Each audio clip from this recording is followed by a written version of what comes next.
В сегодняшнем видео мы расскажем о новом законе, первом в своем роде по масштабам. Досмотрите это видео до конца, и вы узнаете, кому объявится амнистия в стране.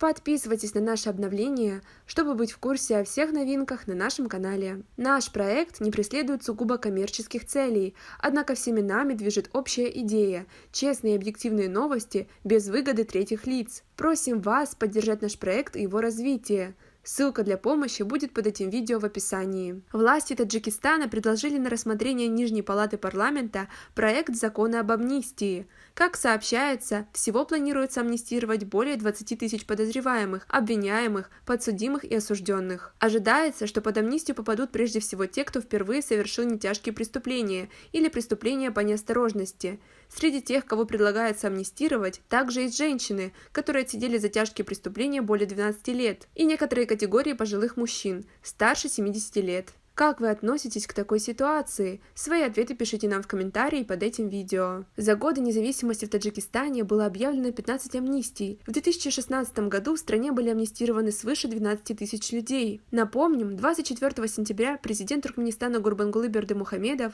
помиловал 868 заключенных перед Днем независимости страны. Отмечается, что такой указ издается несколько раз в год. Кроме того, президент Грузии Саломе Зурабишвили в среду 18 сентября объявила мораторий на помилование.